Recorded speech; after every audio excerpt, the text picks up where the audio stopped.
Guddu TV. एक जंगल में बहुत ही खूबसूरत पेड़ पौधे और जीव जंतु रहते थे। उस जंगल में बाघ, हाथी और जिराफ इस तरह के बहुत सारे जीव रहा करते थे। उसी जंगल में सभी जीव खुशी खुशी रहते थे। एक बार की बात है, उस जंगल में एक कौवा आता है और अपने लिए जगह खोजने लगता है कि वह कहाँ पर रहे। बहुत देर खोजने के बाद उसे एक जगह पसंद आती है और वहाँ पर उस पेड़ के नीचे वह जा करके अपने घोंसले बनाता है। अरे वाह, कितना खूबसूरत ये जगह है। यहाँ पर नदी किनारे मैं पेड़ पर अंडे दे सकता हूँ और यहाँ पर अच्छे से रह सकते हैं। यह जगह देखकर कौवा बहुत ही खुशी से झूम उठता है और कहता है, अरे वाह, कितना खूबसूरत ये जगह है। यहाँ पर तो मैं अंडे दे सकते हूँ। और वह थोड़ी देर में अंडे देने लगता है। अंडे देने के बाद कौवा वहाँ से चारा के लिए बहुत दूर चला जाता है। उसके जाने के बाद एक वहीं नजदीक रहने वाला सांप आता है और कहता है, अरे वाह, कितना खूबसूरत अंडा है, मैं इसे बहुत मजे से खाऊंगा।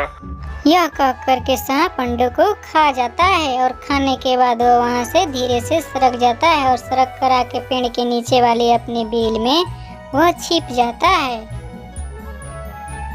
कौवा जब चारा लेने के बाद बहुत दूर से आता है और अपने घोंसले के पास देखता है कि अरे मेरे तो अंडे ही नहीं। मैं क्या करूँ, मेरे अंडे कहाँ गए? मेरे अंडे किसने चुरा लिए? अब मैं क्या करूँ?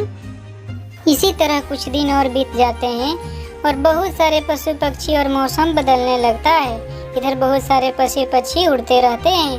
थोड़े ही दिन बाद फिर कौवा आता है और आने के बाद वह फिर से अंडे देता है। इस बार कौवा यह सोचता है कि मुझे छुप करके देखना चाहिए कि आखिर मेरे अंडे को क्या होता है, और वो इस बार छिप करके अंडे देखता है।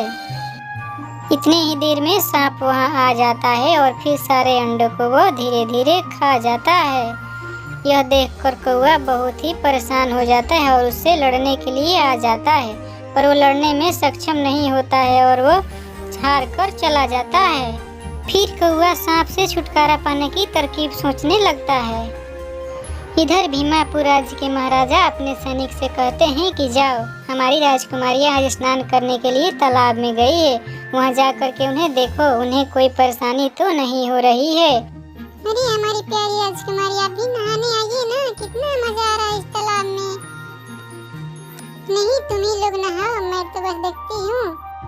अरे ये क्या, महारानी के सारे गहने लेकर के ये कौवा भाग रहा है। अरे पकड़ो पकड़ो, इसे पकड़ो, जल्दी सैनिक को बोलो। महारानी का शोर सुन के बहुत सारे सैनिक कौवे के पीछे दौड़ जाते हैं। कौवा आगे भागते ही जाता है और सैनिक उसके पीछे दौड़ते जाते हैं।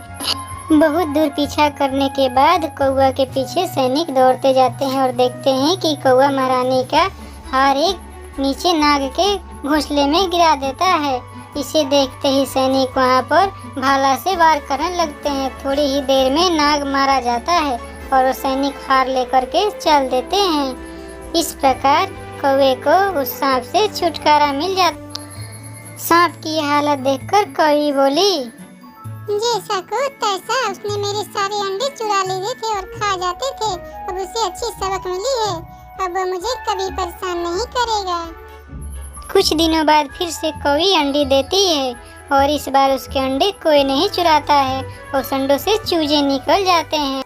मम्मा मम्मा मम्मा मम्मा मम्मा मम्मा। चूजों को देखकर कौवी बहुत ही खुश हो जाती है। तो बच्चों, इससे हमें क्या शिक्षा मिली? कभी भी हमें अपने बुद्धि से काम लेना चाहिए, क्योंकि बुद्धि विवेक के आगे बल हमेशा ही छोटा होता है। जैसे कि मैंने सांप को मारने के लिए रानी के हार को उसके बिल में चुरा कर डाल दिया और सैनिक लोग हार के लिए सांप को मार डाले। इस प्रकार हमें सांप से छुटकारा मिल गया।